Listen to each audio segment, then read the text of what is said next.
I was fetched by Mr. Bob Ewell. What night, sir? It was the night of November 21st, and Bob came to my office very excited and said to go to his house quick because some nigger had raped his girl. Did you go? And if you did, what did you find? Certainly. I found her laying on the floor in the middle of the front room. She was pretty well beat up, but I got her to her feet and she washed her face in a bucket and she said she was alright. I asked her who hurt her and she said Tom Robinson. I asked her if he beat her like that and she said yes. So I went down to Robinson's house and brought him back. She identified him and so I took him in. That's all there was to it. Did anybody call a doctor? No, sir. Sheriff, you said she was mighty banged up. In what way? Well, she was beaten around the head. There were already bruises coming on her arms and it happened about 30 minutes before. How do you know? Sorry, that's what they said. Anyways, she was pretty bruised up when I got there and she had black eye coming. Which eye? It was right at this fringe now. She was bunged up on that side of the face. What were her other injuries? Her arms were bruised and she showed me her neck. There are definite finger marks on her gullet. All around her throat? At the back of her neck? I'd say they were all around. Mr. Ewell, would you tell us in your own words what happened on the evening of November 21st, please? Well, the night of November 21, I was coming from the woods with a load of kindling, and just as I got to the fence, I heard my yelling screaming. What time was it, Mr. Ewell? Just before sundown. I was raising a holy racket, so I dropped my load and ran as fast as I could, but I ran to the fence. But when I get to Stangold, I ran to the window and I see that black nigger yonder running on my Mayella. Mr. Ewell, you will keep your testimony within the confines of Christian English usage, if that is possible. Proceed, Mr. Glimmer. Mr. Ewell, did you see the defendant having sexual intercourse with your daughter? Yes, I did. What did you do when you saw the defendant? Well, I ran around the house to get him, but he ran out the front door just ahead of me. I saw who he was, all right. I was too distracted by Mayella to run after him. I ran in the house, and she was lying on the floor squalling. Then what did you do? Well, I ran for Tate quick as I could. I know who it was, all right.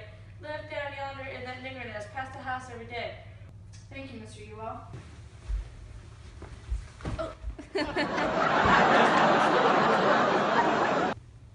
Mr. Ewell, folks were doing a lot of running that night. Let's see. You say you ran to the house, you ran to the window, you ran inside, you ran to Mayella, you ran for Mr. Tate. Did you during all this running run for a doctor? What did I need to? So you didn't care about your daughter's condition? I did, but But you were focused on calling Mr. Heck Tate. yes, I was. Okay, Mr. Ewell, you heard the sheriff's testimony, didn't you? Yes. Do you agree with the description on Mayella's injuries? I holds with Tate. Her eye was black and she was mighty beat up. Mr. Ewell, can you read and write? I most positively can. Will you write your name and show us? I most positively will. How do you think I sign my relief checks?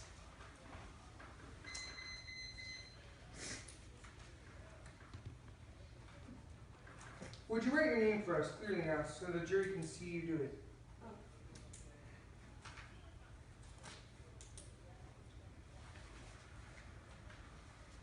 What's so interesting? You're left-handed, Mr. Ewell. Mayella Violet Ewell.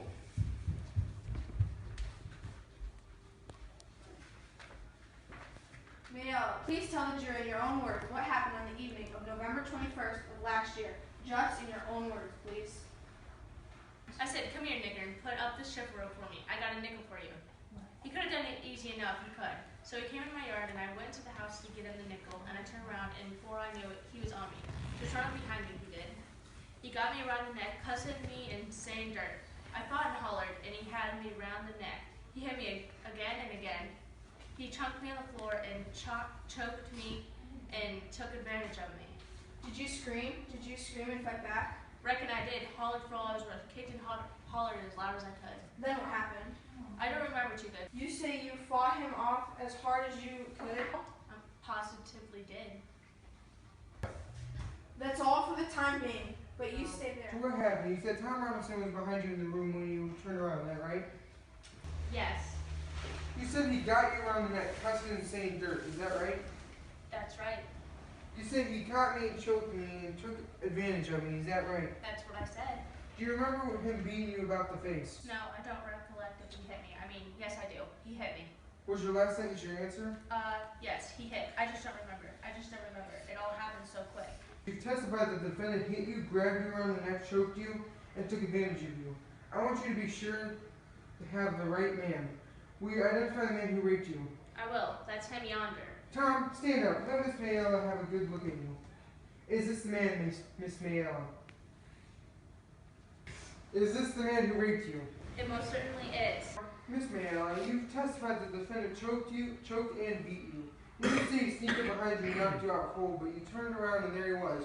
Do you wish to reconsider any of your testimony? You want me to say something that didn't happen? No, ma'am. I want you to say something that did happen. Tell us once more, please. What happened? I told you what happened. You testified that you turned around and there he was. He choked you then. Yes. Then he released your throat and hit you. I said he did. He blacked your left eye with his right fist. I ducked, and it glanced off. That's what it did. I ducked, and it glanced off. You became suddenly clear on this point. A while ago, you couldn't remember too well, could you? I said he hit me. All right, he choked you. He hit you. Then he raped you. That right? It most certainly is. You're a strong girl. What were you doing all that time? Just standing there? I told you I hollered and kicked and fought. Why didn't you run? I tried. Try to. What kept you from it? He slung me down. That's what he did. He slung me down and got on top of me. You were screaming at this time. I certainly was. What did your father see in that window? The crime of rape or the best defense to it? Why don't you tell the truth, child? Didn't Bob Evo beat you? I got something to say, and then I ain't gonna say no more. This nigga yonder took You advantage. acquainted with Mayella Violet Evo. Yes, sir. I had to pass her place going to and from the field every day. Whose field? I picked for Mr. Link Diaz. Tom, what happened to you on the evening of November 21st of last year? Mr. Finch, I was going home as usual that evening, and when I passed the Ewell place, Miss Mayella were on her porch. Like I said, she were. It seemed real quiet-like, and I didn't quite know why. I was studying why, just passing by, when she says to me, come there and help her here a minute. Well, I went inside the fence and looked around for some kindling to work on, but I didn't see none. She says, "Now I got something for you to do in the house. The old door's off its hinges and fallen coming on pretty fast." I said, "You got a screwdriver, Miss Mayella?" She said she sure had. Well, I went up the steps and she motioned me to come inside, and I went in the front room and locked it, looked at the door. I said, "Miss Mayella, this door look alright." I pulled it back and forth, and those hinges was alright. Then she shut the door in my face. "Mr. Finch, I was wondering why it was so quiet like, and it come to me that there wasn't a child on the place. Not one of them." And I said, "Miss Mayella, where the children?" I say, "Where the children?" And she says she was laughing. Sort of. She said that they all gone to town to get ice cream. She says, "Took me a slap year to save them nickels, but I done it. They all gone to town." What did you say then, Tom? I said something like, "Why, Miss Mayella, that's right, smart o' you to treat 'em." And she said, "You think so?" I don't think she understood what I was thinking. I meant it was smart of her to say it like that, and nice of her to treat 'em. I said I'd best be going. I couldn't do nothing for her, and she says, "Oh yes, I could." And I asked her what, and she says she'd just step on the chair yonder and get that box down from on top of the chipper road. Not the same chip road you busted up. Nah, sir, another one, most as tall as the room. So I done what she told me, and I was just reaching when the next thing I know, she grabbed me round the legs. Mr. Finch, she scared me so bad I hopped down and turned the chair over. That was the only thing, only furniture stirred in the room. Mr. Finch, when I left, I swear for God. What happened after you turned the chair over? Mr. Finch, I got down off of that chair and turned around, and she sort of jumped on me. Jumped on you violently? No, sir, she hugged me. She hugged me around the waist. Then what did she do? She reached up and kissed me, side of the face. She says she never kissed a grown man before, and she might as well kiss a nigger.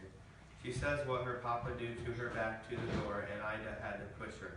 I didn't want to harm her, Mr. Finch, and I say, "Let me pass," but just when I say it, Mr. Ewell yonder hollered through the window.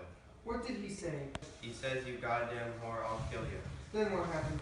Mr. Finch, I was running so fast I didn't know what happened. Tom, did you rape Mayella Ewell? I did not, sir. Did you harm her in any way? I did not, sir. Did you resist her advances? Mr. Finch, I tried. Tom, go back once more to Mr. Ewell. Did he say anything to you? Not anything, sir. He might have said something, but I weren't there. That'll do. What you did here, who was he talking to? Mr. Finch, you were talking and looking at Miss Mayella. Then you ran. I sure did, sir. Why did you run? I was scared, sir. Why were you scared? Mr. Finch, if you was a nigger like me, you'd be scared too. You're pretty good at busting up chipper ropes and kindling with one hand, aren't you? Yes, sir, I reckon so. Strong enough to choke the breath out of a woman and sling her to the floor? I never done that, sir. But you are strong enough to. I reckon so, sir. We're mighty polite to do all that chopping and hauling for her, weren't you, boy? I was just trying to help her out, sir. I was just trying. You did all this chopping and work from sheer goodness, boy. Tried to help her, I says. You're a mighty good fellow. It seems. Did all this for not one penny? Yes, sir. I felt right sorry for her. She seemed to try more than the rest of them. You felt sorry for her? You felt sorry for her? Didn't Mr. Ewell run you off the place, boy? No, sir, I don't think he did. Why did you run so fast? I said I was scared, sir. If you had a clear conscience, why were you scared? Like I said before, if it weren't safe for any nigger to be in a fix like that.